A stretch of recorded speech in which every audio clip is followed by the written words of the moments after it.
पहले थोड़ा सा मैं आपको इसके बारे में ब्रीफ कर दूं कि what is point of sale, और फिर देन हम इसकी थोड़ी सी जो डेमोन्स्ट्रेशन व्यू है वो देख लेते हैं, और प्लस फिर इसकी जो फीचर्स हैं वो भी सारी देख लेते हैं। तो सबसे पहले हम इसको थोड़ा सा डिफ़ाइन कर लें और इसकी डेफिनेशन को थोड़ा सा समझ लें, और फिर इसके बाद हम इसके फर्दर आगे जो फीचर्स हैं उसके ऊपर बात कर लेते हैं। तो बेसिकली पॉइंट ऑफ सेल जो है, जिसको नॉर्मली POS भी कहते हैं, POS और या पॉइंट ऑफ सेल, ये नॉर्मली ट्रांजैक्शनल रिकॉर्ड के लिए आपके गुड्स परचेजिंग के अगेंस्ट जो ट्रांजैक्शनल रिकॉर्ड है उसको मैनेज करने के लिए यूज़ होता है पॉइंट ऑफ सेल। अब ये दो तरीक़ों से होता है, एक मैनुअल बेसिस पे भी होता है और एक ये इलेक्ट्रॉनिक बेस पे भी होता है।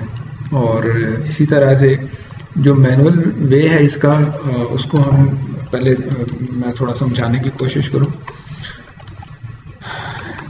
नॉर्मली आप शॉप पे जाते हैं और वहाँ पे आप जो भी अपनी ग्रॉसरी है या कुछ भी है, ये बेसिकली रिटेल शॉपिंग के लिए यूज़ होता है ये पॉइंट ऑफ सेल।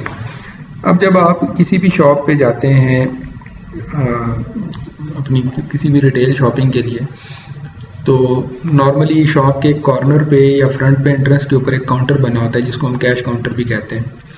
जब आप अपनी परचेजिंग वगैरह या जो भी आइटम्स हैं जब वो आप बाय कर लेते हैं तो आप उस काउंटर पे जाते हैं और उस काउंटर पे आप पेमेंट देते हैं, और पेमेंट के अगेंस्ट वो आपको एक रसीद बना के देते हैं। रसीद मुराद के एक बिल बना के देते हैं वो अपनी कैश बुक के ऊपर, और वो आपके पास एज अ प्रूफ होता है कि आपने कभी उसको रिटर्न करना हो या अपने किसी ट्रांजैक्शनल रिकॉर्ड के अंदर उसको सेव करना हो तो आपके पास वो एक बिल एक रिकॉर्ड की सूरत में होता है कि हमने ये चीज़ इतने में परचेज़ की थी इस डेट को। तो लेकिन उसमें एक ड्रॉबैक ये है कि जब आप इस तरह की मैनुअल ट्रांजैक्शन रिकॉर्ड करते हैं तो उसका ड्रॉबैक ये है कि उसका एक तो कोई रिकॉर्ड प्रॉपर तरीके से होता नहीं है। नॉर्मली लोग उसको कार्बन पेपर रख के भी कुछ लोग उसकी रसीद बनाते हैं, और कुछ लोग बगैर कार्बन पेपर के भी बना लेते हैं, लेकिन उसका दोनों तरीक़ों से जो रिकॉर्ड है वो प्रॉपरली मैनेज नहीं होता। समटाइम्स वो जो बुक्स हैं वो जब एक passage of time with the passage of time की जब वो बुक्स का वॉल्यूम इंक्रीज़ होता जाता है तो फिर आपको नॉर्मली यही होता है कि वो बुक किसी सेफ़ फोल्डर में या किसी सेफ प्लेस पे रखनी पड़ती हैं। तो फिर अगर आपने कहीं 5 साल पुराना या 4 साल पुराना कोई रिकॉर्ड ढूंढना होता है तो फिर लाजमी बात है कि आपने वो सारा रिकॉर्ड 1 बाय 1 चेक करना होता है। तो ये एक बड़ा डिफ़िकल्ट प्रोसीजर होता है कि अगर इन एनी केस आपको कोई इस तरह का ऑडिटिंग के लिए, टैक्सेशन के लिए या किसी भी लीगल इशू के लिए आपको अपना कोई रिकॉर्ड चेक करना हो या आपने अपना ऑडिट करवाना हो या आपका ऑडिट कॉल हो जाए, तो उस सूरत में आपके लिए फिर ये चीज़ें अपना ट्रांजैक्शनल रिकॉर्ड मैनेज करना मुश्किल हो जाता है कि हमने कब कब क्या क्या चीज़ बेची, कितनी कितनी सेल हुई हमारी। अच्छा, इसी तरह से इसी मैनुअल वे के साथ जो है एक लोग समटाइम्स जो है वो कैश बुक्स यूज़ करते हैं, अपने पास एक खाता जिसको हम कहते हैं, एक मैनुअल रजिस्टर भी साथ साथ मैनेज कर रहे होते हैं जिसमें वो डेली की सेल भी लिख रहे होते हैं कि आज हमारी टोटल सेल कितनी हुई। और इस तरीके को नॉर्मली कैश क्लोजिंग या कैश कंट्रोल कहते हैं कि आप अपनी कैश ओपनिंग बैलेंस को और क्लोजिंग बैलेंस को डिफाइन करते हैं और जो आपकी डेली ट्रांजैक्शन हुई होती है उसको आप रिकॉर्ड कर रहे होते हैं। और इसके साथ एक एक्सपेंस का लेजर या एक्सपेंस का खाता जो है बेसिकली मैनेज हो रहा होता है जिसमें आप अपने डेली एक्सपेंस लिखते हैं कि आज हमने एक्सपेंस क्या क्या किया। उस एक्सपेंस में नॉर्मली क्या होता है कि आप लोग जो किसी भी पेटी एक्सपेंस के लिए आपने एक्सपेंस किया है, कैश आउट की है या कैश दी है आपने, पेमेंट की है आपने, तो वो आप बेसिकली एक रजिस्टर पे वो भी नोट कर रहे होते हैं। तो ये सारा काम मैनुअल बेसिस पे हो रहा होता है। तो अब इसमें ऐसा चैस तो कोई इशू नहीं है, आप बड़े फ्लुएंट होते हैं, चीज़ें लिख लेते हैं। लेकिन अब इन सारी चीज़ों के वक्त के साथ साथ ड्रॉबैक्स भी बहुत सारे हैं। जैसे जितने भी आप रिकॉर्ड्स मैनेज करते जा रहे हैं और ये रिकॉर्ड्स जितने भी आप मैनुअल वे पे रिकॉर्ड करते जा रहे हैं, तो इसकी आइडेंटिफिकेशन और प्लस मॉनिटरिंग जो है काफ़ी डिफ़िकल्ट होती है। अगर तो ऑनर खुद अपने बिज़नेस को मैनेज कर रहा है और वो खुद बैठ के ये सारे काम कर रहा है तो फिर तो कोई इतना इशू नहीं है। लेकिन अगर ऑनर के मल्टीपल बिजनेस हैं और वो अपनी आउटलेट पे खुद नहीं बैठ रहा और उसने कोई मैनेजर या कोई कैशियर हायर किया हुआ है, तो फिर उसमें समटाइम्स रिकॉर्ड मैनिपुलेशन का ख़तरा होता है, पिलफरेज का ख़तरा होता है कि कोई ट्रांजैक्शन के अंदर कोई पिलफरेज हुई है या कोई इस तरह का काम हो सकता हो। और इसके अलावा दूसरा ये भी है कि जो चीज़ मैंने बताई है कि आपको अगर कोई ऑडिटिंग होती है या आपने अपना रिकॉर्ड किसी लीगल वे के लिए यूज़ करना है, अपने इनकम टैक्स रिटर्न के लिए करना है यूज़, तो उसमें आपको फिर काफ़ी डिफ़िकल्टीज़ होती हैं कि आप अपने पूरे साल का रिकॉर्ड देखते हैं कि हमने एक्सपेंस कब कब किया, कितना कितना किया, सारी चीज़ें इस तरह से होती हैं। और अब हम आते हैं इसके दूसरे पार्ट पे, जो कि है हमारा इलेक्ट्रॉनिक वे। अब इलेक्ट्रॉनिक वे के अंदर 2-3 तरह की ऑप्शन आती हैं। एक ऑप्शन है इसकी इलेक्ट्रॉनिक कैश रजिस्टर, जो कि आज से काफ़ी अर्सा पहले यूज़ होता है, और दूसरा आ जाता है आपका पॉइंट ऑफ सेल। ठीक है, अब इलेक्ट्रॉनिक कैश रजिस्टर जो है बेसिकली ये भी एक कंप्यूटराइज पॉइंट ऑफ सेल की ही एक फॉर्म है, लेकिन ये थोड़ा सा ओल्ड विंटेज होने के बावजूद कुछ लिमिटेड फीचर्स की वजह से मार्केट से ऑब्सोलीट कंसिडर किया जा रहा है। इसके अंदर भी हम लोग नॉर्मली ऐसे ही करते हैं कि हम जो ट्रांजैक्शंस हैं उनको रिकॉर्ड करते हैं और डेली की सेल जो है पंच करते हैं, बिल निकलता है और वो डे टू डे आपकी सेल मैनेज कर रहा होता है, डेली सेल रिपोर्ट भी देता है आपको, और इस तरह की बहुत सारी फीचर्स इसके अंदर अवेलेबल हैं कि जो ये देता है। ये नॉर्मली टक शॉप्स, छोटी शॉप्स, छोटी आउटलेट्स के लिए यूज़ होता है, यहाँ पे लिमिटेड प्रोडक्ट्स हों। और इसके साथ इसकी लिमिटेड फीचर्स हैं, ये 1 मंथ का बैकअप देता है आपको रिपोर्ट्स का। आफ्टर 1 मंथ ये सारे बैकअप को स्वैप कर देता है। अच्छा, इसी तरह से इसमें अकाउंट्स की लिमिटेड फीचर्स हैं, पेरोल आप नहीं मैनेज कर सकते, इसके अलावा आप अपनी जर्नल एंट्रीज नहीं कर सकते, एक्सपेंस रिकॉर्ड नहीं कर सकते, बहुत सारे इस तरह के इसके इश्यूज हैं।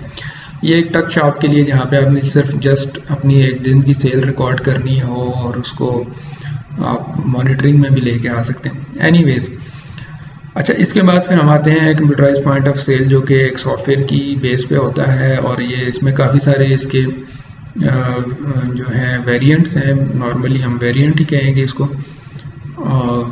या फीचर्स कह सकते हैं कि इसमें ऑफलाइन भी है, ऑनलाइन भी है, क्लाउड बेस्ड भी है, और इसके अलावा इसके साथ साथ ये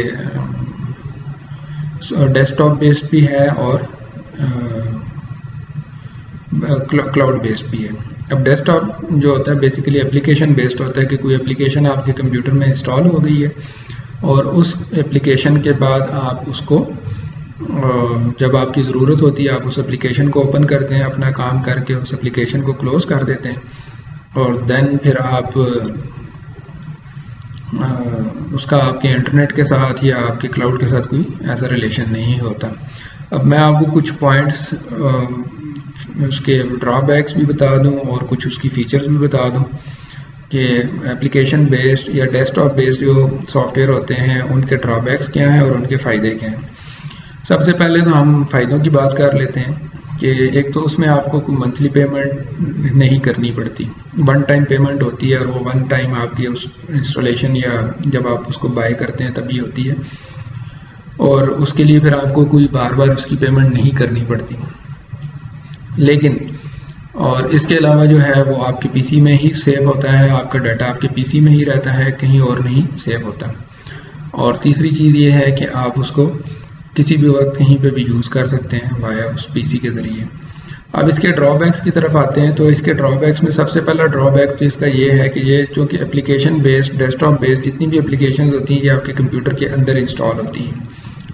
अब इसमें एक नॉर्मल प्रैक्टिस ये भी देखी गई है कि नॉर्मली अगर आपका कंप्यूटर किसी भी वजह से इन्फेक्ट होता है, आइदर किसी वायरस की वजह से इन्फेक्ट हो रहा है या वो किसी सॉफ्टवेयर की वजह से इन्फेक्ट हो रहा है, और या नॉर्मली विंडो करप्ट हो जाती है, तो आपका वो सॉफ्टवेयर जो है वो अनटिल अनलेस द रिकवरी वो कारआमद नहीं रहता। आप उस पर काम नहीं कर सकते जब तक आपके सॉफ्टवेयर या जो विंडोज़ हैं वो प्रॉपरली रिस्टोर ना हो जाए। अच्छा, एक दूसरे पॉइंट पे हम बात कर रहे थे कि जो हमारा कंप्यूटराइज पॉइंट ऑफ सेल है या कि जो हमारा डिजिटल पॉइंट ऑफ सेल है, अब इसके अंदर ये चूँकि क्लाउड बेस्ड है और क्लाउड बेस्ड की वजह से आप इसको रियल टाइम में मॉनिटर कर सकते हैं, कहीं से भी एक्सेस कर सकते हैं। आपकी जो रिपोर्टिंग है, रिपोर्ट्स वगैरह हैं, इस तरह की चीज़ें आप उनको कहीं से भी बैठ के मॉनिटर कर सकते हैं। आप अपनी ट्रांजैक्शन देख सकते हैं, आप अपनी इन्वेंट्री देख सकते हैं कि आपके पास स्टॉक की क्या कंडीशन है, कितना मटेरियल कंज्यूम हो गया है, कितनी आइटम्स सेल आउट हो चुकी हैं, कितनी परचेज थी आपके पास। तो ये सारी चीज़ें आप रियल टाइम में मॉनिटर कर सकते हैं। दूसरा जो इसका फ़ायदा है वो ये है कि आपका डाटा चूँकि आपके पीसी पे नहीं होता, तो अगर किसी वजह से भी आपका पीसी डैमेज होता है या वोल्टेज चार्ज आती है या कोई भी इशू आता है, उसके अंदर वायरस का इशू आता है, विंडोज़ करप्ट हो जाती है, तो आपका डाटा जो है वो सिक्योर रहता है, सेफ रहता है और आपका चूँकि टाइम भी वेस्ट नहीं होता और टाइम भी बच जाता है। क्योंकि नॉर्मली ये होता है कि आपका सॉफ्टवेयर अगर वह काम करना छोड़ दे और आपकी विंडोज़ करप्ट हो जाती है, तो आपको जब तक वो विंडो रिकवर नहीं करवा लेते आप लोग या उसके वो इशू रिजॉल्व नहीं करवा लेते, तब तक आपको सॉफ्टवेयर की अनअवेलेबिलिटी रहती है। जबकि इस सूरत में आपका चूँकि रिसोर्स सारा क्लाउड पे होता है, तो आप किसी भी कंप्यूटर के ऊपर उसको उसी जगह से स्टार्ट कर सकते हैं जहाँ से आपने उसको लास्ट टाइम ऑपरेट किया था। और इसके अलावा तो सबसे बड़ा फ़ायदा ये है कि आपका रिकॉर्ड सेफ रहता है। दूसरा, आपको जब भी आपका रिकॉर्ड चाहिए हो, आप वन क्लिक पे आप अपनी उस डेट टाइम के बीच में जाके अपना वो रिकॉर्ड देख सकते हैं कि आपकी इस डेट पे सेल क्या हुई थी, परचेज आपने कब कब कितनी करी थी, इन्वेंट्री की क्या क्या स्टेटस रहे। तो ये सारी डिटेल्स जो हैं ये आपको आपकी उस ऑनलाइन सॉफ्टवेयर की वजह से आ जाते हैं। तो एक तो इसका फीचर जो है वो ये है जो मैंने आपको बताया है कि उसमें आपको ये एक फीचरिंग होती है कि आपको जो डाटा की अवेलेबिलिटी है वो हर जगह होती है। फिर अगर आपके मल्टीपल ऑफिसेज हैं और मल्टीपल ऑफिसेज की वजह से आप उसको मल्टीपल लोकेशन से एक्सेस कर रहे हैं, तो आप उसके लिए उसको मल्टीपल लोकेशन से एक्सेस कर सकते हैं। एक बड़ी चीज़ ये है। और दूसरा ये है कि आपका रिसोर्स सेंट्रलाइज होता है, आप कहीं से भी उसको एक्सेस कर सकते हैं और उसको करामत बना सकते हैं। अच्छा, अभी हम इसका कुछ डेमोन्स्ट्रेशन व्यू देख लेते हैं कि जो नॉर्मली पॉइंट ऑफ सेल हम लोग जो ऑफ़र कर रहे हैं मार्केट के अंदर, उसकी क्या क्या फ़ीचर्स हैं और उसके अंदर कौन कौन सी फ़ीचर अवेलेबल हैं और क्या क्या उसकी फ़ीचर्स हैं, और उसका पूरा एक ऑपरेशनल व्यू मैं आपको दिखा देता हूँ। तो सबसे पहले हम स्टार्ट करते हैं। पहला हमारा जो मॉड्यूल होगा, बेसिकली इसके डिफरेंट मॉड्यूल्स हैं, मैं आपको बता देता हूँ। जो सॉफ्टवेयर हम ऑफर करते हैं मार्केट में, बेसिकली उसका नाम है एक्सपर्ट पॉइंट ऑफ सेल, जिसको हम लोग एक्सपॉस कहते हैं। अब एक्सपॉस के अंदर डिफरेंट मॉड्यूल्स हैं और ये मॉड्यूल बेस्ड है, जिसके अंदर पहला मॉड्यूल इसका पॉइंट ऑफ सेल है, दूसरा इसका इन्वेंटरी है, तीसरा इसका सेल है, चौथा इसका परचेज है और इसी तरह पांचवा इसका प्रोडक्शन है, जिसको हम नॉर्मली मैन्युफैक्चरिंग, अच्छा प्रोडक्शन एक है और जो नंबर 6 है वो है मैन्युफैक्चरिंग। मैं आपको वन बाई वन इसके साथ साथ इसकी मॉड्यूल की फीचरिंग के बारे में बताऊंगा कि कौन से मॉड्यूल का क्या क्या फीचर है, क्या क्या रोल है सिस्टम के अंदर, क्या क्या काम है, और फिर अकॉर्डिंगली हम वन बाई वन इसको डिस्कस करेंगे। और माइट भी कि ये वीडियो जो है वो मल्टीपल पार्ट्स में चली जाए, तो पहले पार्ट में हम पॉइंट ऑफ सेल को कवर करेंगे और फिर इसी तरह नेक्स्ट वन बाई वन हम इसको लेके चलते जाएंगे ताकि आपको प्रॉपर तरीके से ये सारी चीज़ें समझ आ जाएं। और अभी मैं सबसे पहले आपको इसका इंटरफेस दिखा, हम आते हैं इसके बेसिकली जो इंटरफेस है इंटरफेस की तरफ, और वो देख लेते हैं कि इंटरफेस इसका जो है वो कैसा है। तो ये बेसिकली इसका मेन इंटरफेस है, जिसके ऊपर ये आपके स्क्रीन के सामने आपको नज़र आ रहे हैं कि डिफरेंट मॉड्यूल्स बने हुए हैं, जिसमें सेल्स का मॉड्यूल है और बेसिकली सेल मॉड्यूल के अंदर ही आपका जो है वो इन्वेंट्री भी मैनेज होती है। आप अपने जो बेसिकली जो किचन है, किचन चूँकि किचन को हम आपका जो कस्टमर है वो डिक्लेयर करते हैं सिस्टम के अंदर, क्योंकि किचन आपसे डिमांड करता है और उस डिमांड के अकॉर्डिंग आप उनको वो मटेरियल प्रोवाइड करते हैं। अच्छा, अब इसके अंदर पॉइंट ऑफ सेल के अंदर दो तरह से आपकी इन्वेंट्री मैनेज होती है। एक इन्वेंट्री आपकी रेसिपीज़ के थ्रू मैनेज हो रही होती है कि हम इसके अंदर रेसिपीज़ डाल देते हैं और वो रेसिपीज़ आपकी सेलिंग के साथ कैलकुलेशन करके आपको एक कंजम्पशन रिपोर्ट दे दे कि आज आपने जो जो मटेरियल सेल किया है या जो जो आइटम सेल किए उसके अगेंस्ट आपका कौन कौन सा मटेरियल कंज्यूम हुआ है, जो रॉ मटेरियल है। दूसरा तरीका ये है कि जैसे बेकरी सेटअप्स हैं और स्वीट के सेटअप्स हैं और या डेजर्ट्स वगैरह हैं जो कि प्री मैन्युफैक्चरिंग होती है, जो कि एक दिन या दो दिन, एक आध दिन पहले मैन्युफैक्चर होती है या रात को होती है तो सुबह डिलीवर होती है आउटलेट्स पे, और फिर उसकी एक शेल्फ लाइफ होती है वहाँ पे, क्योंकि वो एक लाइव फूड नहीं होता।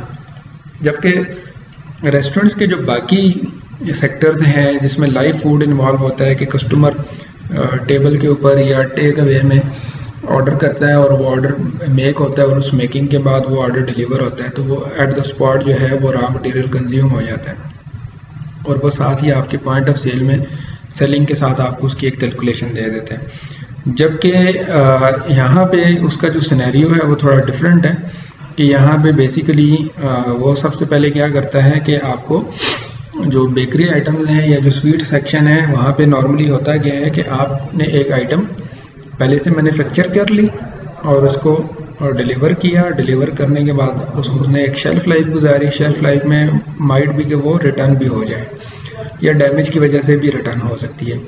तो अब जो बेसिकली इस तरह का जो सिनेरियो होता है, जिस तरह के स्वीट आइटम्स हैं या बेकरी हैं, बेकरीज वगैरह के लिए इसका जो मैन्युफैक्चरिंग का मॉड्यूल है वो यूज़ होता है और उसके अंदर हम एक प्री मैन्युफैक्चरिंग के लिए किट्स यूज़ करते हैं कि उन किट्स के अंदर वो बेसिकली पूरी रेसिपी होती है रॉ मटेरियल की, जो जो कंज्यूम होना होता है उस आइटम के लिए।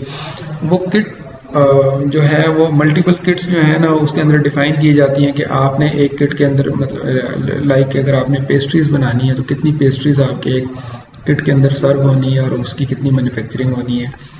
इसी तरह से वो आपको इसके साथ ये भी बताता है कि आपने अगर डोनट बनाने हैं तो डोनट की जो रेसिपी है उसके अगेंस्ट आपने कितनी किट्स प्री बिल्ड करनी है, प्री मैन्युफैक्चर करनी है।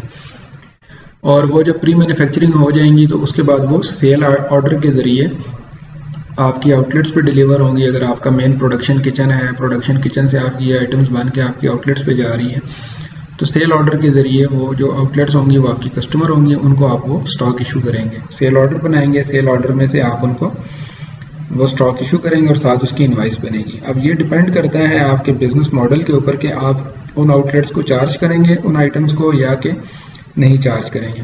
अगर आप चार्ज करेंगे तो इनवाइस क्रिएट कर लेंगे और अगर चार्ज नहीं करेंगे तो सेल ऑर्डर बन जाएगा और साथ ही वो इन्वेंट्री में से माइनस हो जाएंगी, वो चीज़ें आउट हो जाएंगी और उसके साथ एक इन्वेंट्री का लेवल भी आ जाएगा कि ये स्टॉक आउट हो गया, जिसको हम नॉर्मली गेट पास भी कहते हैं और स्टोर की एग्जिट स्लिप भी कहते हैं। और दूसरा जो तरीका है जो लाइव फूड के लिए यूज़ होता है वो पीओएस के अंदर ही हम इसकी रेसिपीज़ बिल्ड कर लेते हैं और वो जैसे जैसे पीओएस से आइटम सेल होना शुरू होती हैं वो साथ ही साथ उसका जो बैक एंड से रॉ मटेरियल है वो कंज्यूम करना शुरू हो जाता है। तो एट द डे एंड आपको जब आप पीओएस का सेशन क्लोज करते हैं तो वो आपको एक कंजम्पशन रिपोर्ट भी दे देता है कि आज आपने इन आइटम्स के अगेंस्ट ये मटेरियल कंज्यूम किए जो कि रॉ मटेरियल होता है। तो इस तरह से इसकी इन्वेंट्री पीओएस के अंदर मैनेज होती है।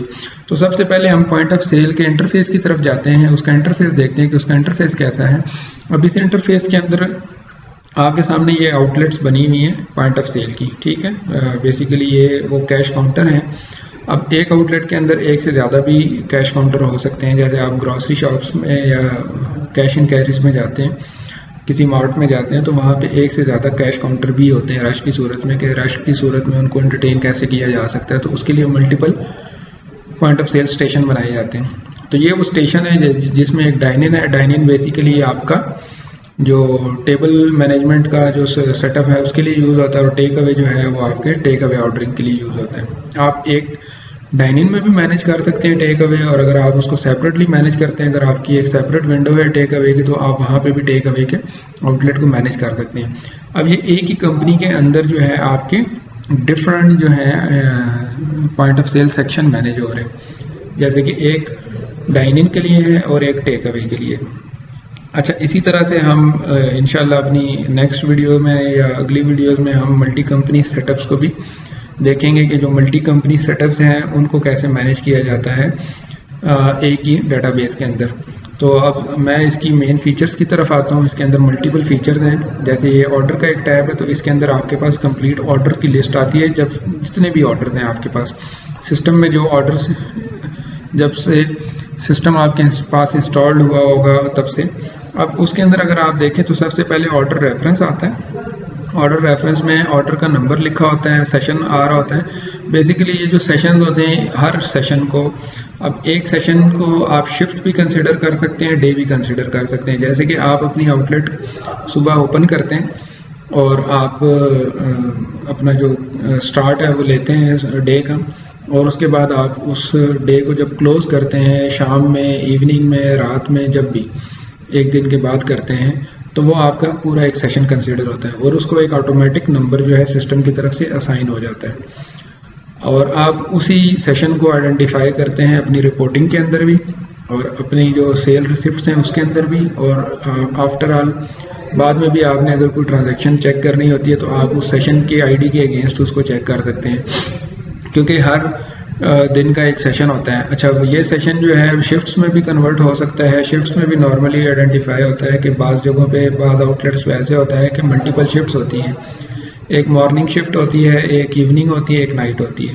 तो हर शिफ्ट अपने स्पेसिफिक टाइम पे स्टार्ट होती है। जैसे फिजिकली शिफ्ट स्टार्ट होती हैं कि पर्सन या कैशियर जो है फिजिकल शिफ्ट के लिए आते हैं। अगर मॉर्निंग शिफ्ट है तो 6 बजे मॉर्निंग शिफ्ट शुरू हुई, 6 बजे आपके कैशियर आए, और शाम को 4 बजे उन्होंने शिफ्ट क्लोज करनी है, तो शाम को 4 बजे दूसरी शिफ्ट जो है या दूसरे लोग हैं वो आ जाते हैं। तो इसी तरह सिस्टम के अंदर भी वो शिफ्ट्स आप मैनेज कर रहे होते हैं।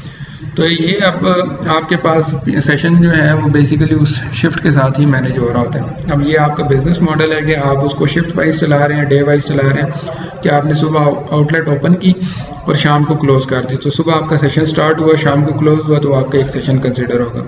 इस सेशन के साथ इसकी डेट लिखी होती है सेशन की, जिस डेट का सेशन होगा उसके साथ उसकी डेट आएगी और उसके साथ उसका टाइम भी आ रहा होता है। ठीक है, इसके बाद ये रिसिप्ट नंबर होता है। ये बेसिकली वो नंबर होता है जो कि आपकी स्लिप के नीचे बिल्कुल लिखा होता है, ऑर्डर नंबर लिखा होता है, जिसके जो हर स्लिप के ऊपर एक यूनिक नंबर होता है।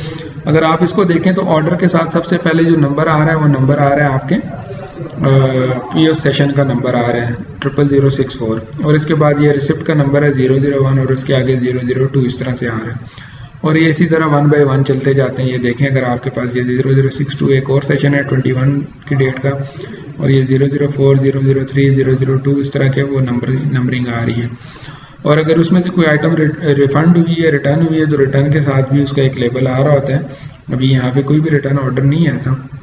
और इसके बाद अगर कस्टमर आपका कोई है सिस्टम के अंदर रजिस्टर्ड है, तो यहाँ पे कस्टमर की डिटेल भी आएगी और आगे कैशियर का नाम भी आएगा। यहाँ पे चूँकि कैशियर 1 है तो कैशियर 1 ही आ रहा है, और ये इसी तरह मल्टीपल कैशियर्स की आपके सामने नज़र आ रही है व्यूज़, और उसके आगे उसकी अमाउंट आ रही है। अब अगर हम इस ऑर्डर पे क्लिक करते हैं तो इसकी फर्दर डिटेल इसके अंदर आ जाएगी, जैसे कि ये रेफरेंस नंबर आ गया, ठीक है, ये एक रिफंड ऑर्डर है, और इसी तरह इसकी डेट आ गई।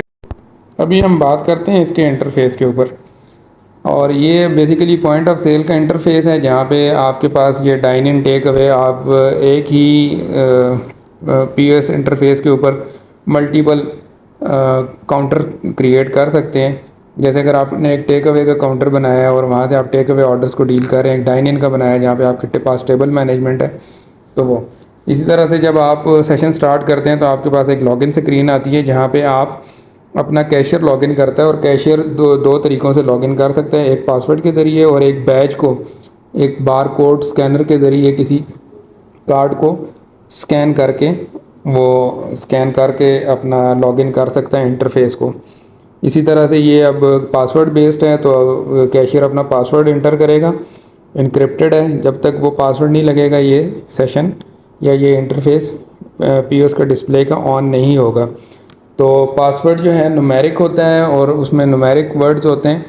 अब जब वो पासवर्ड अपना एंटर करेगा तो इसके बाद वो इंटरफेस इसका ओपन हो जाएगा।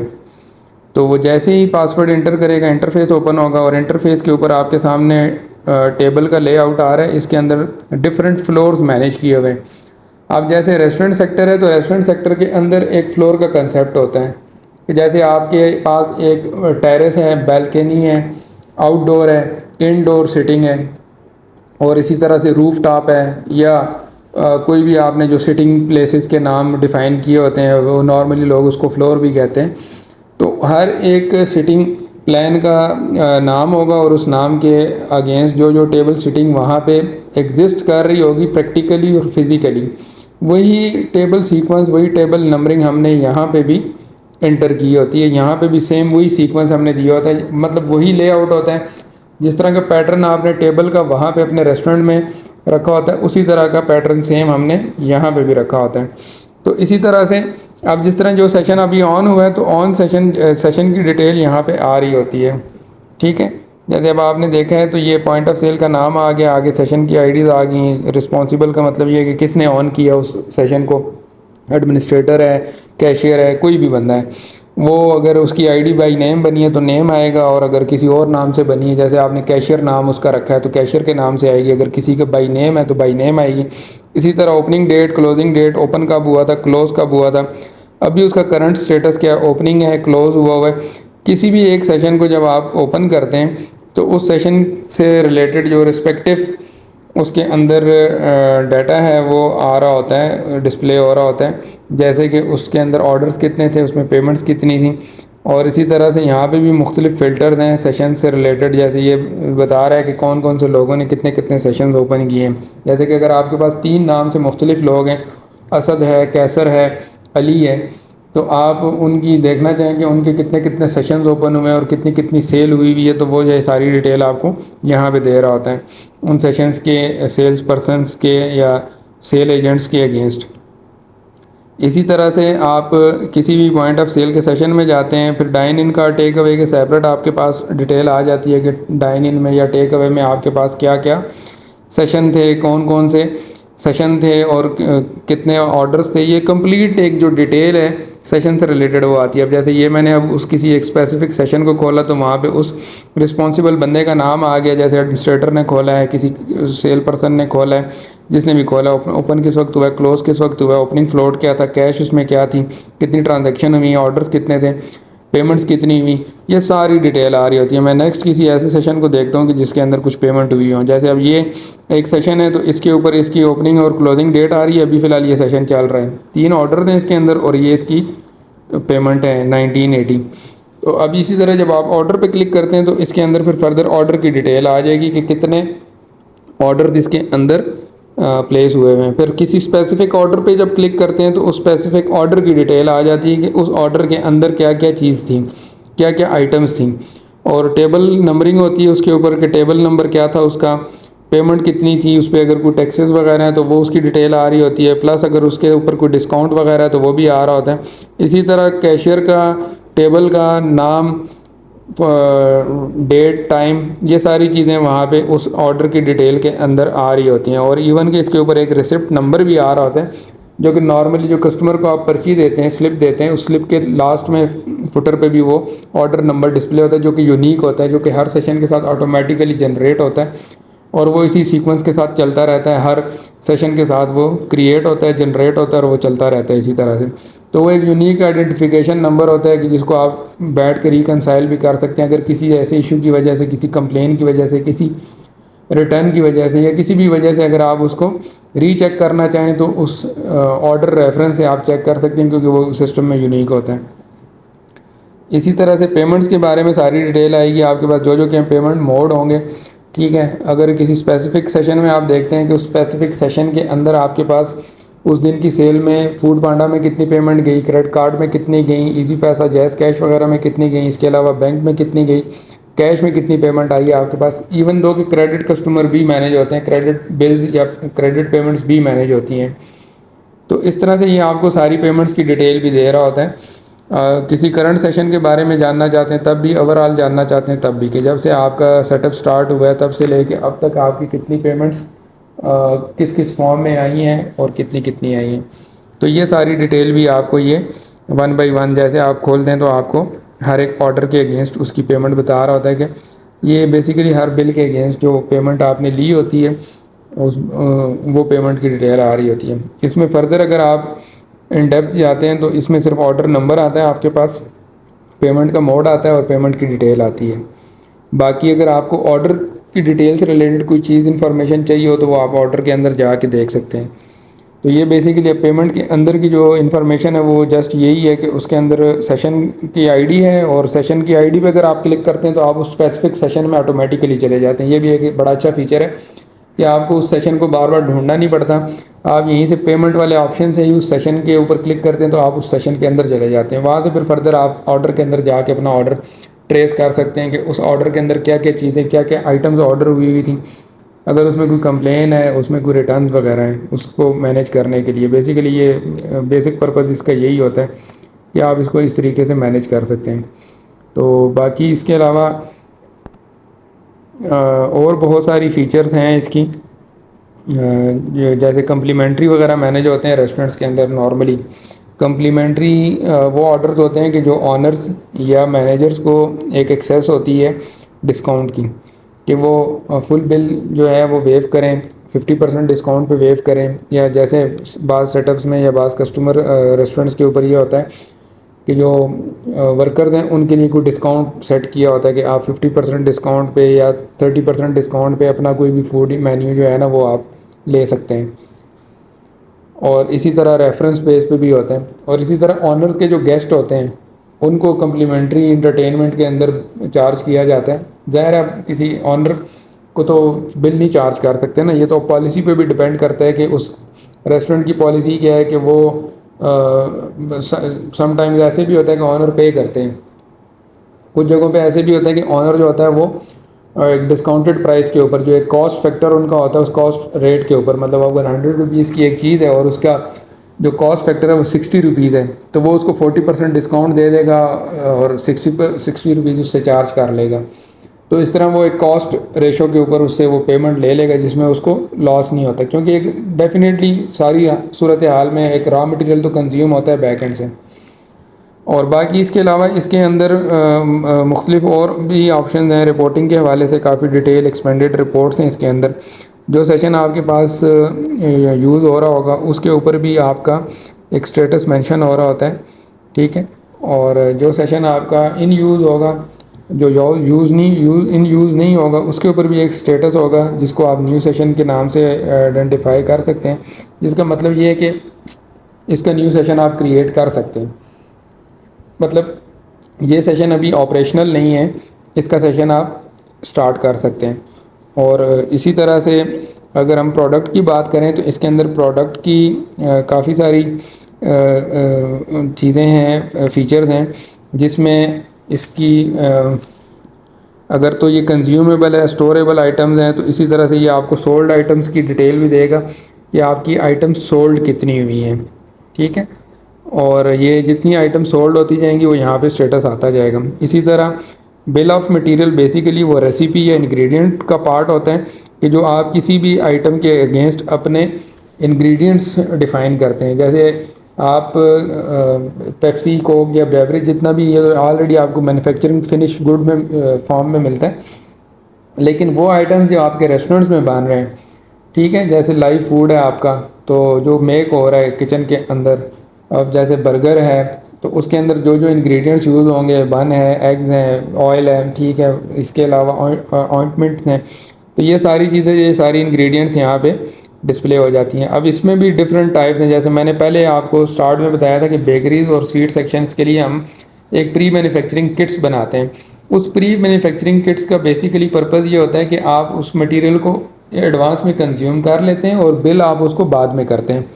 जबकि हॉट किचन के अंदर क्या होता है कि आपका मटेरियल साथ साथ कंज्यूम हो रहा होता है और मेक हो रहा होता है। जैसे आप चाय पहले से बना के नहीं रख सकते, आपने ऑन द स्पॉट बनानी होती है। इसी तरह आपने बर्गर सैंडविचेस वगैरह हैं या इस तरह की बहुत सारी आइटम्स ऐसी हैं, बारबेक्यू है या आपने चिकन कढ़ाई है या कोई भी आइटम ऐसी है कि जिसको आपने लाइव फूड मतलब हॉट किचन के अंदर मेक करना है ऑन ऑर्डर के ऊपर। कस्टमर आएगा, ऑर्डर करेगा, मेकिंग होगा, मेकिंग टाइम होगा 30 मिनट्स, 20 मिनट्स, 10 मिनट्स, जो भी मेकिंग टाइम होगा उस टाइम के दौरान आपके वो फूड मेक होगा और वो इंग्रेडिएंट को बैक एंड से माइनस करेगा।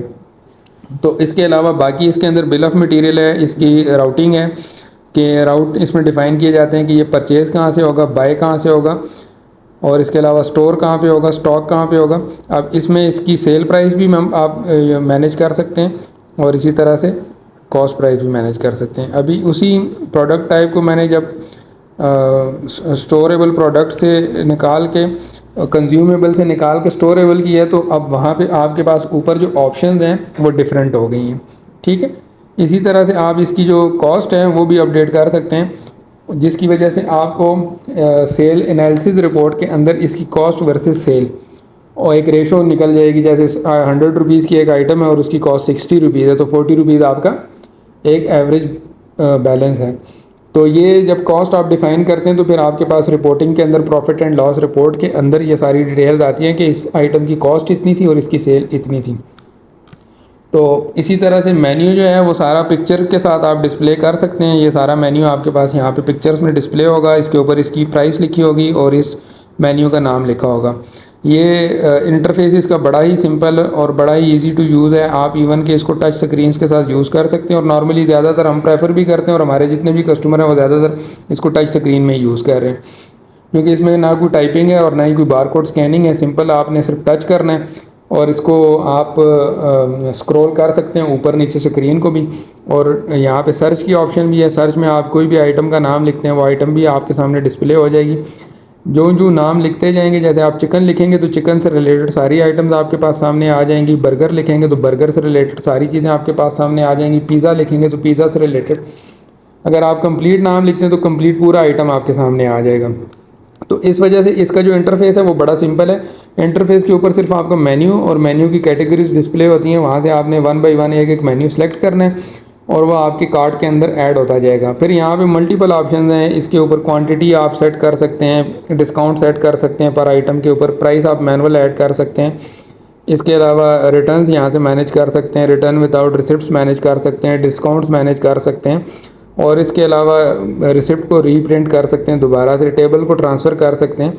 और इसी तरह से प्री बिल की एक ऑप्शन होती है जो कि नॉर्मली हर सॉफ्टवेयर के अंदर होती है कि कस्टमर आपसे फाइनल बिल से पहले अपना बिल डिमांड करता है तो आप उसको प्री बिल देते हैं, जिसके ऊपर आपकी पेमेंट की मोड तो रजिस्टर नहीं होती कि किस मोड में उसने पेमेंट की है, लेकिन उसको ये पता चल जाता है कि मैंने इतने पैसों का खाना खाया है, मेरा लाइक 5,000 का बिल बना है, तो वो उस हिसाब से आपको वो पैसे देगा या क्रेडिट कार्ड देगा या जो भी चीज़ देगा, तो वो उस तरीके से आपको वो मोड ऑफ पेमेंट करेगा। तो वो प्री बिल जो है बेसिकली उसकी भी ऑप्शन होती है। ये ऑप्शन इनेबल डिसेबल हो जाती है। बाज़ जगह ऐसी होती हैं कि जहाँ पे डाइन इन सेटअप नहीं होता या टेबल सेटअप नहीं होता, तो वहाँ पे टेक अवे सेटअप्स के अंदर आपको प्री बिल की ज़रूरत नहीं होती है, तो वहाँ पे आप फाइनल बिल ही देते हैं। तो वहाँ पे ये ऑप्शन नहीं होती। जो भी ऑर्डर आपने पंच कर दिया और आपने उसको बिल आउट कर दिया तो दोबारा से फिर उसकी रिटर्न मैनेज होती है, दोबारा से वो बिल एडिट नहीं होता। अब इसी तरह से ये बिल का इंटरफेस है, इसके ऊपर आइटम का नाम, उसकी क्वांटिटी और उसकी यूनिट प्राइस और आगे उसका सब टोटल आ रहा है, ठीक है। वो ऑटोमेटिकली मल्टीप्लाई हो जाता है, नीचे टोटल अमाउंट आपके पास आ रही होती है। ये बेसिकली वो प्री बिल है, ठीक है। तो इसको आप थर्मल रिसिप्ट प्रिंटर से प्रिंट करते हैं और प्री बिल को आप एक अपने रेस्टोरेंट की बुकलेट के अंदर रख के तो कस्टमर को दे देते हैं। तो कस्टमर फिर उस रेशो में आपको पेमेंट करता है। फिर उस पेमेंट को नेक्स्ट आप पेमेंट लेजर्स के अंदर जाके, ठीक है, वहाँ से आप रजिस्टर करते हैं, जिसमें मोड ऑफ पेमेंट आप डिफ़ाइन करते हैं। अगर उसने आपको कैश पेमेंट की है तो आप उसको कैश की फॉर्म में रजिस्टर करते हैं। अगर क्रेडिट कार्ड से की है, डेबिट कार्ड से की है, तो आप उसको बैंक कार्ड के लेजर में पोस्ट करते हैं। इसी तरह किसी ने इजी पैसा जैज़ कैश किया है तो आप उसको इजी पैसा जैज़ कैश में एंटर करते हैं। और इसी तरह से अगर किसी ने आपका फूड पांडा का ऑर्डर है तो वो फूड पांडा के लेजर में पोस्ट हो जाता है, जिससे आपको ये पता चलता है कि आपकी ऑर्डरिंग कितने कितने पैसों की, कितने कितने पेमेंट्स की किस किस लेजर में हुई है। इसी तरह रिटर्न्स हैं इसके अंदर। तो रिटर्न्स की एक ऑप्शन तो ये है कि जितने भी आपके प्रीवियस ऑर्डर हैं वो वहाँ पे डिस्प्ले हो रहे होंगे सब। सिंपल आपने वहाँ से रिटर्न के बटन पे क्लिक करना है और आपने उसको रिटर्न कर देना है। ये वो पेमेंट लेजर का इंटरफेस है जहाँ पे मुख्तलिफ पेमेंट्स ऑप्शन है। कैश है, इजी पैसा है, कम्प्लीमेंट्री है, बैंक है, फूड पांडा है, सॉरी। तो अब जिस जिस मोड में वो पेमेंट आपके पास आएगी, अगर तो लाइक उसने कैश में की है तो देखें उसने कैश पेमेंट जितनी उसको रिसीव हुई है वो एंटर की है, जो रिमेनिंग उसका जो चेंज अमाउंट थी वो आ गई है वहाँ पे, ठीक है। और इसी तरह जब ये वैलिडेट करेंगे तो वो पेमेंट आपके बिल के ऊपर भी मेंशन हो जाएगी। जैसे ये नीचे टोटल अमाउंट है कैश उसने इतनी दी है और नीचे जो चेंज अमाउंट है वो आपके पास आ गई है कि इतनी आपकी चेंज अमाउंट होगी, और आफ्टर फाइनल बिल ये टेबल आपका क्लियर हो गया। जबकि इससे पहले ये टेबल आपका ऑक्यूपाइड था और इसके ऊपर आप फर्दर ऑर्डरिंग नहीं कर सकते थे जब तक ये टेबल क्लियर नहीं होता। जैसे नॉर्मली एक फिज़िकली भी इसी तरह से ही होता है कि जब तक टेबल के ऊपर गेस्ट बैठे होते हैं तो आप उस टेबल को ज़ाहिर रिज़र्व भी कंसिडर करते हैं और उस पर किसी और को नहीं बैठने देते जब तक वो टेबल क्लियर नहीं होता। तो इस सिस्टम के अंदर भी ऐसे ही है, जब तक उस टेबल का फाइनल बिल नहीं क्लियर होता तब तक वो टेबल रिज़र्व ही रहता है। इसी तरह से ये हम एक और ऑर्डर अभी यहाँ पे लगा रहे हैं और इस ऑर्डर्स के अंदर ये देखें हम बहुत सारी चीज़ों के डिस्काउंट्स वगैरह और ये मैनेज करेंगे। अच्छा, एक चीज़ यहाँ पे जो थोड़ी सी है मैं इंफॉर्मेशन में ऐड कर दूँ कि हम लोग यहाँ से ये अभी डिस्काउंट आप देख लें कि डिस्काउंट इसमें दो तरह से मैनेज हो रहा है, एक परसेंटेज से हो रहा है और एक फ़िक्स्ड हो रहा है। कि लाइक अगर आप किसी को एक टोटल बिल पे आप कहते हैं कि 500 का आप इसको डिस्काउंट दे दें, तो वो आप 500 लिखेंगे तो वो ऑटोमेटिकली सब पे डिवाइड हो जाएगा और सारे आइटम्स के ऊपर वो परसेंटेज में आएगा। वो 2% बनता है, 3% बनता है, जितना भी बनता है, ठीक है। ये इसमें नीचे आ भी रहा होता है कि इतने परसेंट इस पर डिस्काउंट हुआ है, इतने पैसों का हुआ और इतने परसेंट का हुआ है। आइटम के ऊपर परसेंटेज आएगी और नीचे अमाउंट में आएगा। दो तरह से आपके पास परसेंटेज और अमाउंट में आ रहा होता है। और इसके अलावा डिस्काउंट आप रिमूव भी कर सकते हैं। दूसरा, इसके अंदर एक और बड़ी फीचर है कि आप ये देखें, अब हम इसको परसेंटेज वाइज कर रहे हैं, तो जब परसेंटेज में करेंगे तो परसेंटेज आप जस्ट डिफाइन करेंगे 10%, 5%, जितना भी है, तो वो जितनी परसेंटेज आप देंगे वो परसेंटेज डिवाइड हो जाएगी, सारे बिल के ऊपर स्प्लिट हो जाएगी और आपके पास नीचे टोटल डिस्काउंट आ जाएगा कि आपने इतना डिस्काउंट दिया। हर एक स्पेसिफिक मेन्यू पे भी, स्पेसिफिक आइटम पे भी आप डिस्काउंट दे सकते हैं कि आप किसी एक नंबर पे डिस्काउंट दे दें कि आप कहते हैं कि चिकन कढ़ाई पे आप इनको 10% डिस्काउंट दे दें, बाकी आइटम्स पे डिस्काउंट नहीं होगा, सिर्फ चिकन कढ़ाई पे डिस्काउंट होगा। तो सिंगल आइटम पे भी डिस्काउंट आप मैनेज कर सकते हैं। इसके अलावा यहाँ पे ऑर्डर वाइड और ऑर्डर कैंसिल की मैं एक बात ऐड करता जाऊँ, जो कि नॉर्मली एक बड़ा रिस्की फैक्टर होता है रेस्टोरेंट की इंडस्ट्री के अंदर, और जहाँ पे कैश हैंडलिंग हो रही होती है, तो जिसको हम बेसिकली पिलफरेज बोल रहे होते हैं या लीकेज कह रहे होते हैं कि नॉर्मली ऑर्डर्स यहाँ से वाइड हो जाते हैं या डिलीट हो जाते हैं। कैशियर्स जो हैं वो ऑर्डर डिलीट कर देते हैं, बाई मिस्टेक भी हो जाते हैं, समटाइम्स जान के भी करते हैं।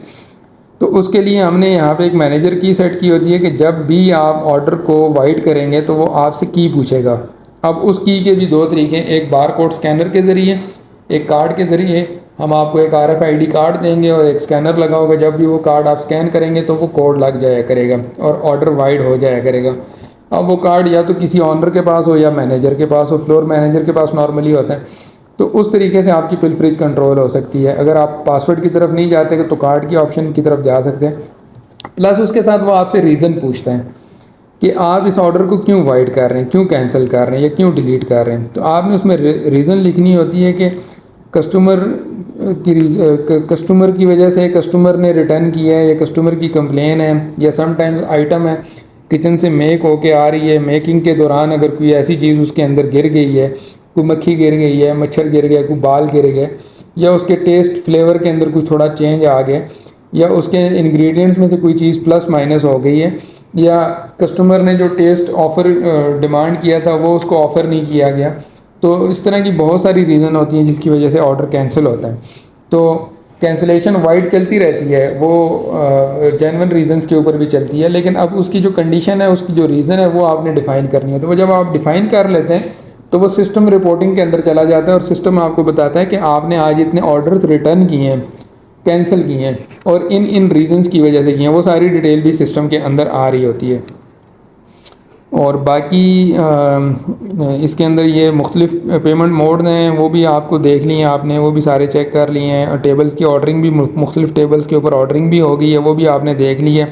इसकी बाकी जितनी ऑप्शंस हैं, जो लास्ट रिसिप्ट आपकी होगी उसको रीप्रिंट करने का ऑप्शन भी है कि अगर बाई मिस्टेक आपसे वो मिस हो गई है, वो प्रिंट नहीं हुई किसी वजह से, प्रिंटर के एरर की वजह से या प्रिंटर की डिस्कनेक्टिविटी की वजह से या लाइट ऑफ होने की वजह से, किसी वजह से आपसे लास्ट रिसिप्ट प्रिंट नहीं हुई, तो उसकी ऑप्शन आपके सिस्टम में मौजूद होती है। इसी तरह जब भी आप ऑर्डर लगाते हैं ना, तो उस ऑर्डर के टेबल के ऊपर ना एक ब्लैक कलर का साइन आ जाता है, जिसका मतलब ये होता है कि ये टेबल आपका ऑक्यूपाइड हो गया। अब हमने इस टेबल को ट्रांसफ़र किया, शिफ्ट किया किसी और टेबल पे, तो वो वहाँ से मूव होके वहाँ चला गया। ये ट्रांसफ़र की ऑप्शन है, इस पर क्लिक करेंगे तो यहाँ से आप टेबल मूव कर सकते हैं, टेबल शिफ्ट कर सकते हैं। और नॉर्मली फिजिकली रेस्टोरेंट्स में ये चीज़ होती भी है कि कस्टमर एक टेबल पे बैठा है तो वहाँ पे या कंजेस्टेड होने की वजह से, जगह कम होने की वजह से, या हीटिंग कूलिंग की किसी प्रॉब्लम की वजह से वो टेबल चेंज करना चाहते हैं, तो आप सिस्टम में भी उस टेबल को एज इट इज़ उसी तरह से ट्रांसफ़र की ऑप्शन से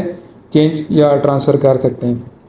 इसके अलावा टेबल जब आपका ऑक्यूपाइड होता है तो उसके ऊपर आपका ब्लैक साइन आता है, और जब आप स्टार्ट में वो रेड साइन होता है। जब आप उसका ऑर्डर किचन में सेंड कर देते हैं तो उसका साइन जो है वो ब्लैक हो जाता है, जिसका मतलब ये है कि इस टेबल का ऑर्डर किचन में चला गया है। जब साइन रेड होगा तो इसका मतलब ये होगा कि इसका जो ऑर्डर है वो किचन में अभी तक नहीं गया, और जब इसका ऑर्डर किचन में चला जाएगा तो उसका साइन जो है वो ब्लैक हो जाएगा, और जब टेबल फ्री हो जाएगा तो उसके ऊपर कोई किसी किस्म का साइन नहीं होगा।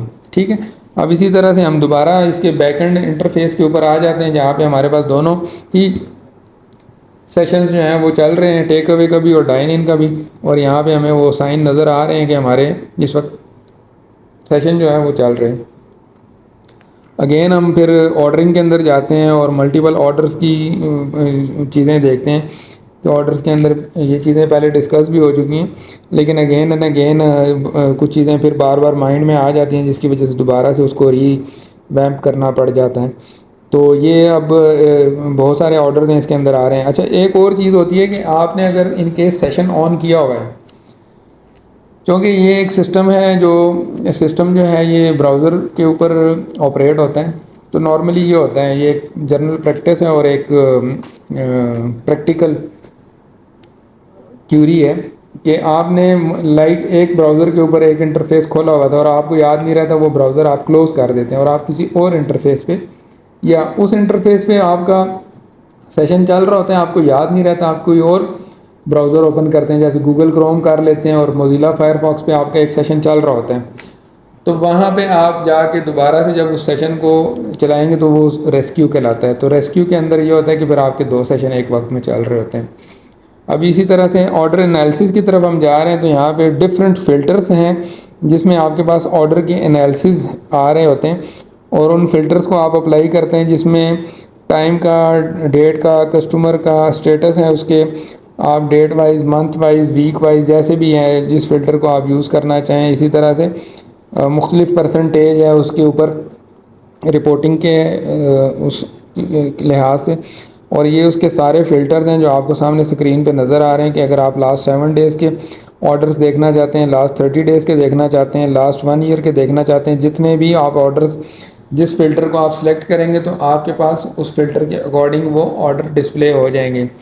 इसी तरह से यहाँ पे और भी लास्ट 30 डेज़ के ऑप्शंस आ रही हैं आपके पास, ये देखें आपके पास लास्ट 30 डेज़ में जितने ऑर्डर्स टोटल हुए हैं उसकी डिटेल आ रही है। इसी तरह यहाँ पे ये प्लस का साइन है, इस प्लस के साइन पे आप क्लिक करते हैं तो आपके पास और मल्टीपल ऑप्शंस आ जाती हैं। बेसिकली रेस्टोरेंट सेक्टर्स के अंदर ऑर्डर एनालिसिस इसलिए किया जाता है कि आप अपने फूड की क्वालिटी को या मेन्यू को टाइम टू टाइम अपडेट करते रहते हैं, अपग्रेड करते रहते हैं।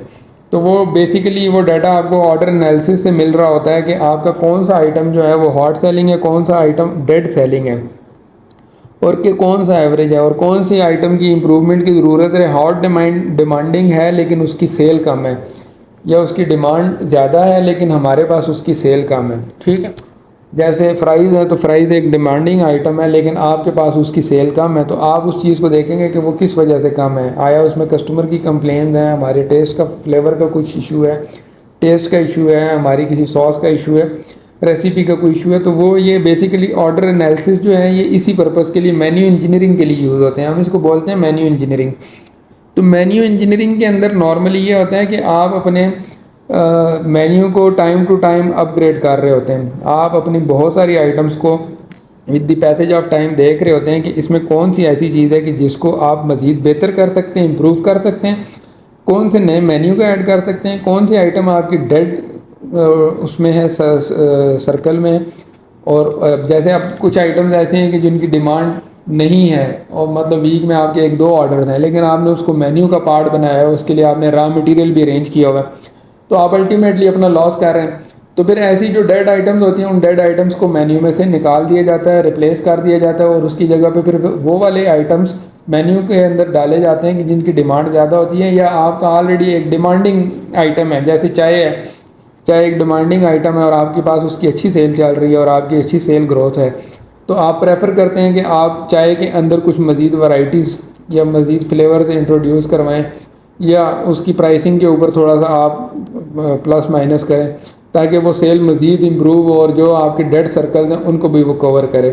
तो ये बेसिकली ऑर्डर एनालिसिस जो है ये हम करके भी देते हैं कस्टमर्स को और हम प्रॉपर एक रिपोर्ट बना के देते हैं ग्राफिकली, जिसके अंदर हम वो सारे हॉट सेलिंग आइटम्स मार्क करके देते हैं, डेड सेलिंग आइटम्स मार्क करके देते हैं, एवरेज सेलिंग आइटम्स मार्क करके देते हैं। अब बेसिकली ये मैन्यू इंजीनियरिंग का अपना एक फार्मूला है जिसमें काउज हैं, हॉर्स हैं, डॉग्स हैं, ये कुछ आइटम्स के नाम उन्होंने रिजम्बल किए हुए हैं कि जो ज़्यादा स्पीडी सेल जनरेट कर रहे हैं तो वो आपके हॉर्सेस होते हैं और इसी तरह से जो ज़्यादा डिमांडिंग है वो डॉग्स हैं, इसी तरह से जो स्लो आइटम्स हैं उनको काउज से रिप्रेजेंट किया गया है। तो ये बेसिकली रिप्रेजेंटेशन इसी पर्पज़ के लिए होती है कि इसमें आपको पता हो कि कौन सी चीज़ आपकी ज़्यादा हॉट सेलिंग है, कौन सी कम है।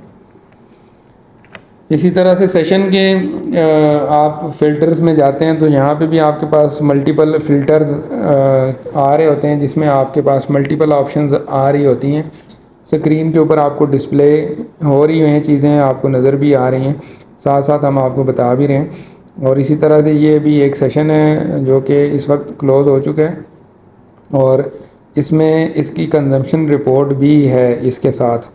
ये आपको इसकी सेशन की डिटेल देगा और प्लस इसके साथ एक कंजम्पशन का भी पार्ट है जिसमें ये आपको कंज्यूम्ड मटेरियल के बारे में बताता है। जैसे ही आप सेशन क्लोज़ करते हैं तो उस सेशन की क्लोजिंग के साथ जहाँ पहले आपको ऑर्डर नज़र आ रहे थे और उसके साथ पेमेंट नज़र आ रही थी, तो अब वहाँ पे एक और ऑप्शन नज़र आ रही है जिसमें लिखा हुआ है कंजम्पशन। इसका मतलब ये है कि ये आपको बताएगा कि आपने आज मटेरियल कितना कंज्यूम किया इस सेल में। और ये सेशन जी रिपोर्ट है, जो अब आप सेशन क्लोज़ करते हैं तो उसके साथ ही वहाँ पे ऑप्शन होती है प्रिंट करने की। ये ऑप्शन हम इनेबल डिसेबल करते हैं एज़ पर रिक्वायरमेंट। अगर आपने कैशियर को अलाउ करना है इस रिपोर्ट के लिए तो हम अलाउ कर देंगे और नहीं करेंगे तो नहीं करेंगे। जहाँ पे आपके पास कैटेगरी वाइज आइटम आती है, सेल आती है, आइटम वाइज सेल आती है, पेमेंट की डिटेल आती है कि पेमेंट आपके पास जैसे कैश में, फूड पांडा में, इजी पैसा में, बैंक कार्ड में कितनी आई है, सेशन स्टार्ट कितने बजे हुआ, सेशन क्लोज कितने बजे हुआ, सेशन के अंदर पेमेंट्स कितनी हुई, ओपनिंग सेल कितनी थी, क्लोजिंग सेल कितनी थी, डिस्काउंट कितने थे, रिटर्न्स कितने थे, टैक्स कितने थे, ये सारी डिटेल सेशन जी रिपोर्ट के अंदर आती है। सेशन जी की हमारे पास 2 से 3 रिपोर्ट्स हैं जिसमें मुख्तलिफ़ तरीक़ों से रिकॉर्ड जो है वो डिस्प्ले हो रहा होता है वो, और एज़ पर अकॉर्डिंग जो रिक्वायरमेंट है कस्टमर की, तो कस्टमर की रिक्वायरमेंट के ऊपर भी हम उसको डिज़ाइन करते हैं। और वैसे तो नॉर्मली जो ऑफर्ड रिपोर्ट है वो मेरे ख्याल से इनफ है, इतनी हैं कि जिसके लिए जो एक रेस्टोरेंट ऑनर के लिए या किसी भी बिज़नेस ऑनर के लिए इनफ होती हैं कि उसके पास एक सेल मार्जिन क्या है या उसकी आइटम वाइज सेल क्या है या उसकी डेली सेल रेशो क्या है। तो ये एक मतलब एक ऑलरेडी काफ़ी डिटेल्ड रिपोर्ट्स जो हैं वो ऑलरेडी हम ऑफ़र कर रहे हैं। ठीक है,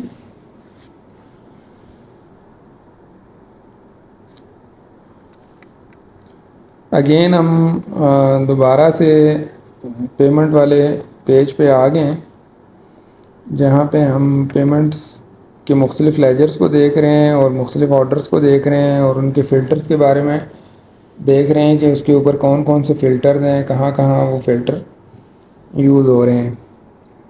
तो इसी तरह से रिपोर्टिंग आई थिंक सो कि सारी कंप्लीट हो गई है इसकी। बाकी इसके अंदर प्रोडक्ट्स हैं और प्रोडक्ट्स के अंदर जो है इसकी प्रोडक्ट कन्फिग्रेशन है। प्रोडक्ट के अंदर मुख्तलिफ टैब्स हैं जिसके अंदर मुख्तलिफ चीज़ें डिफ़ाइन की गई हैं। मतलब आपने सबसे पहले तो अब जैसे कि एक प्रोडक्ट है वो आप बाय भी कर रहे हैं और सेल भी कर रहे हैं।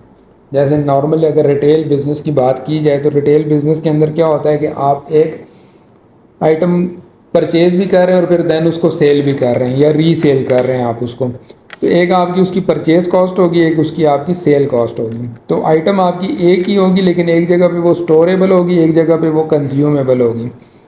तो स्टोरेबल जब होगी तो वो बेसिकली आपकी इन्वेंट्री का पार्ट होगा, जब आप उसको परचेज़ करेंगे तो वो आपकी एक स्टोरेबल आइटम होगी।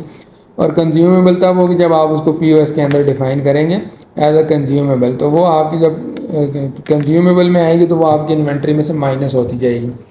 तो इसी तरह से उसके साथ हम अकाउंटिंग के लेजर्स अटैच करते हैं, हम उसको इनकम अकाउंट और एक्सपेंस अकाउंट डिफ़ाइन करके देते हैं प्रोडक्ट को, कि इस प्रोडक्ट का इनकम अकाउंट क्या है और एक्सपेंस अकाउंट क्या है। इसी तरह इन्वेंट्री के राउट्स अगर हम प्रोडक्ट के अंदर ही डिफ़ाइन कर देते हैं कि इस इन्वेंट्री के जो जिस प्रोडक्ट का राउट क्या है, अगर किसी मेन वेयर हाउस से सेंट्रल वेयर हाउस से आना है तो वहाँ का राउट डिफ़ाइन करना है। इन हाउस अगर हमारे पास कोई वेयर हाउस है या स्टोर है तो उसकी लोकेशन राउटिंग हम डिफ़ाइन करते हैं। इसी तरह से परचेज़ का एक ऑप्शन होता है, वहाँ पे कॉलम होता है जहाँ पे हम अपने वेंडर्स की डिटेल या अपने परचेज़ की डिटेल मेंशन करते हैं। तो आइटम के अंदर इटसेल्फ बहुत सारी चीज़ें मैनेज हो रही होती हैं, बहुत सारी डिटेल्स मैनेज हो रही होती हैं, और ऊपर एक बार में आपको वो बहुत सारी डिटेल उस आइटम से, उस प्रोडक्ट से रिलेटेड दे भी रहा होता है कि जैसे आपने कितने आइटम इसके सेल कर चुके हैं, कितने आइटम आप परचेज़ कर चुके हैं, पीओएस से आपने कितने सेल कर लिए। इसी तरह से इसका बिल ऑफ मटेरियल, मतलब इसके जो इंग्रेडिएंट्स हैं वो क्या क्या हैं। इस तरह से इसकी अगर ट्रेसिबिलिटी करते हैं तो ट्रेसिंग वो करके देता है कि ये कहाँ से आया था, कब सेल हुआ, कैसे निकला, तो वो एक ट्रेसिंग भी बता रहा होता है आपको। और इसी तरह ऑन हैंड क्वांटिटी आपको बता रहा होता है कि आपके पास ऑन हैंड क्वांटिटी कितनी अवेलेबल है। और इसी तरह से आपको फॉरकास्टेड इन्वेंट्री भी बता रहा होता है कि फॉरकास्टिंग कितनी चल रही है आपकी इस आइटम से रिलेटेड। तो एक प्रोडक्ट के ऊपर आपकी एक अच्छी खासी वर्किंग है और एक अच्छा मैकेनिज़्म है उसके ऊपर।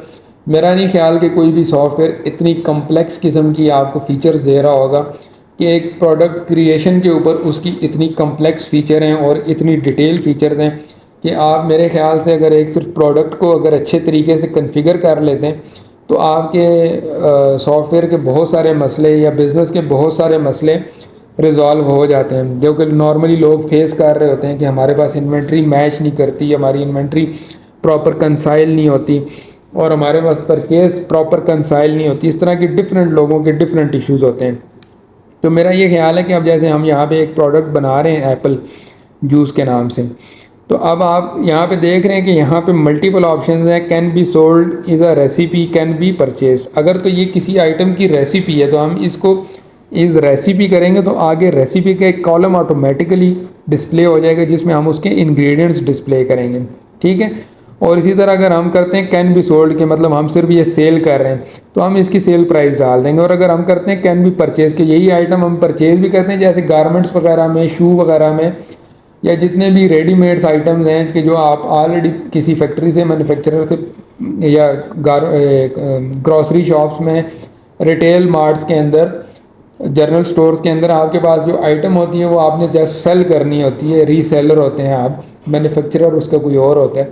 तो वो चूँकि आप परचेज़ भी कर रहे होते हैं और सेल भी कर रहे होते हैं तो फिर आप उसमें उसकी कॉस्ट भी डिफाइन करते हैं और उसकी सेल भी करते हैं। तो कॉस्ट बेसिकली आपकी परचेज़ होती है जिस पे आपने उसको परचेज़ किया होता है, या डिफरेंट भी हो सकती है कि उसके अंदर आप अपने ओवरहेड कास्ट, अपने ओवरहेड चार्जेस ऐड करके उसके बाद अगर आप उसको इंटर करते हैं, एज अ कॉस्ट डिफाइन करते हैं तो वो एक अलग से आपको एक रिपोर्टिंग देता है। बहरहाल वो भी एक रिपोर्टिंग इसके अंदर अवेलेबल है कि एक detail profit and loss report इसके अंदर बनती है जिसमें इसकी कॉस्ट, इसकी सेल, इसकी मार्जिन, मतलब बड़ी डिटेल में वो आपको चीज़ें दिखा रहा होता है। तो इसी तरह से ये प्रोडक्ट कन्फिग्रेशन इसका पॉइंट ऑफ सेल का एक बहुत ही बेसिक भी है और एक बड़ा कम्प्लेक्स फ़ीचर भी है और इसको समझना बड़ा ज़्यादा ज़रूरी है। इसी वजह से हम इसको बार बार फोकस करें। बाकी तो रिपोर्ट्स जैसे जैसे आप प्रोडक्ट सेल करेंगे या डाटा एंटर करेंगे वो उसके अकॉर्डिंगली आपको रिजल्ट्स देना शुरू कर देगा, ठीक है। यहाँ से उसकी पिक्चर ऐड होती है, वो आप देख सकते हैं कि यहाँ से हम इसकी पिक्चर ऐड करते हैं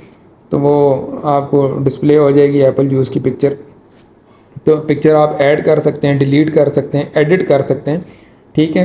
प्राइस आप चेंज कर सकते हैं एनी टाइम, कॉस्ट आप चेंज कर सकते हैं, उसका यूनिट ऑफ मेजर आप चेंज कर सकते हैं कि वो आया यूनिट में है, केजीज़ में है, मिलीग्राम्स में, सेंटीमीटर्स में, और यूनिट ऑफ मेजर्स आप क्रिएट कर सकते हैं इटसेल्फ, खुद भी अपने भी बना सकते हैं। जैसे आप कॉटन बना सकते हैं, डोजन्स बना सकते हैं, मुख्तलिफ यूनिट ऑफ मेजर्स जो कि डिफ़ाइन नहीं है या ऑलरेडी अवेलेबल नहीं है तो वो आप क्रिएट भी कर सकते हैं।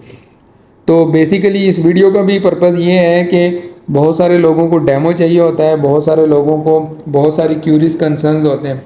तो इस वीडियो में हमने पॉइंट ऑफ सेल के हर एज को कवर किया है और नॉर्मली प्रोडक्ट क्रिएशन और प्रोडक्ट के ऊपर हमने ज़्यादा बात की है क्योंकि उसके अंदर ज़्यादा इश्यूज लोगों को फेस करने होते हैं। तो इस वजह से हमने इस पार्ट को ज़्यादा कवरिंग मोड में रखा है कि एक प्रोडक्ट क्रिएशन के ऊपर आपका अगर तो ज़्यादा ग्रिप होगा तो आप बेहतर तरीके से चीज़ों को मैनेज करेंगे।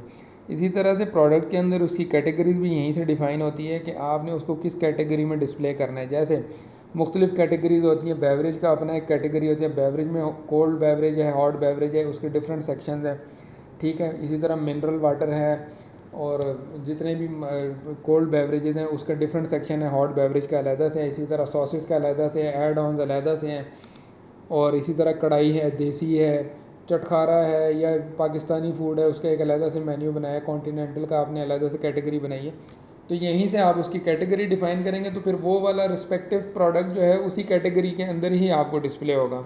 वो फिर आपको कहीं और पे किसी और जगह डिस्प्ले नहीं होगा, वो आपको उसी स्पेसिफिक कैटेगरी के अंदर ही डिस्प्ले होगा। तो इसी वजह से आप सब लोगों से के लिए ये वीडियो इतनी डिटेल में बनाई है। इंशाल्लाह फर्दर इसके जो बाकी पार्ट्स हैं जिसमें इसकी अकाउंटिंग है, इन्वेंट्री है, परचेज़ मॉड्यूल है, इसके ऊपर हम डिटेल में इसके ऊपर बात करेंगे। जैसे हमने पीओएस को बड़ा डिटेल में प्रेजेंट किया है और इसके लिए एक बड़ी अच्छी हमने वीडियो बनाई है और एक बड़ी इन्फॉर्मेटिव वीडियो है, ख़ास तौर पे उन लोगों के लिए जिनको पॉइंट ऑफ सेल के बारे में नहीं पता या जो लोग इसके बारे में जानना चाहते हैं या ये चाहते हैं कि पॉइंट ऑफ सेल की वर्किंग कैसे होती है, इसका ऑपरेशनल फ़ीचर कैसे होता है, इसका वर्किंग मैकेनिज़्म कैसे होता है। तो बेसिकली ये इसी पर्पज़ के लिए ये वीडियो रिकॉर्ड की गई है कि आप लोग डिटेल के अंदर इस चीज़ को देख सकें, समझ सकें, अंडरस्टैंड कर सकें और इसके बाद आप डिसीजन कर सकें कि आपको किस सोल्यूशन की तरफ जाना है, किस सॉफ्टवेयर की तरफ जाना है। इसमें वो सारे अवेलेबल सोल्यूशन जो कि शायद आपको ख़ुद से ना मिलें या ख़ुद से ना समझ आएँ या समझने में बहुत टाइम लगे, तो हमने बड़ा एक इजी वे में आपको वो चीज़ें समझाई हैं, आपको कम्युनिकेट की हैं, आप तक डिलीवर की हैं। तो इसके जो बाकी पार्ट्स हैं इंशाल्लाह हम उस पर भी वीडियोस रिकॉर्ड कर रहे हैं 1 बाय 1 और उसकी डिटेल वीडियोस भी इंशाल्लाह कुछ टाइम में आपके पास आ जाएंगी। तो फिर आपने फ़र्दर जो इसके बाकी मॉड्यूल्स हैं वो अब जैसे अकाउंटिंग एक मॉड्यूल है इसका, तो अकाउंटिंग मॉड्यूल भी लिंक है इसके पॉइंट ऑफ सेल के साथ और पॉइंट ऑफ सेल के ऊपर उसकी काफ़ी सारी डिटेल्स आ रही हैं। तो इसी तरह वो उन मॉड्यूल्स के ऊपर भी हम डिस्कशन करेंगे और इंशाल्लाह बताएंगे डिटेल में आपको चीज़ें। और आप जिस तरह इससे पॉइंट ऑफ सेल के मॉड्यूल से या इस वीडियो से मुस्तफ़ीद होंगे तो इसी तरह से आप अकाउंटिंग या इन्वेंट्री या जो परचेज़ है बाकी मॉड्यूल हैं उससे भी मुस्तफ़ीद होंगे। तो ये आपके लिए इसमें नॉलेज के लिए बहुत सारी बातें हैं, बहुत सारी चीज़ें। हाँ, वीडियो शायद थोड़ी सी बोरिंग हो क्योंकि बहुत लेंथी है और बहुत सारी चीज़ें इसमें ऐसी हैं कि जो समझने वाली नहीं है, सिर्फ वही प्रैक्टिकली लोग समझ सकते हैं जो लोग काम कर रहे हैं इस वक्त मार्केट में या फील्ड में। अदरवाइज़ एक नॉर्मल यूज़र के लिए तो बहुत ही बोरिंग है, लेकिन इंशाल्लाह कोशिश करेंगे कि हम जितना भी इसको ईजी कर सकें। तो बहरहाल इसके अंदर ये बहुत सारी प्रोडक्ट को आप इंपोर्ट भी कर सकते हैं, ये भी एक ऑप्शन है इसके अंदर कि आपने अगर एक प्रोडक्ट की फ़ाइल बनाई है और वो अगर आपको चाहिए हो तो हम आपको उसका फॉर्मेट प्रोवाइड कर सकते हैं कि एक्सेल के एक फॉर्मेट के ऊपर हम एक फ़ाइल का फॉर्मेट हम डिज़ाइन करते हैं और उस फॉर्मेट के ऊपर हम मेन्यू जब सारा अपना अपलोड कर लेते हैं तो आप उस मेन्यू को यहाँ पे अपलोड भी कर सकते हैं अपने पीओएस के अंदर, सॉफ्टवेयर के अंदर भी। ऐसा नहीं है कि वो आप 1 बाय 1 एक एक मेन्यू डालें। अगर 500 1000 आइटम्स की लिस्ट है आपके पास तो 500 या 1000 आइटम को ऐड करने के लिए, एंटर करने के लिए आपको अच्छा खासा टाइम चाहिए होगा। तो थैंक यू वेरी मच जी for the watching of this video. Thank you very much.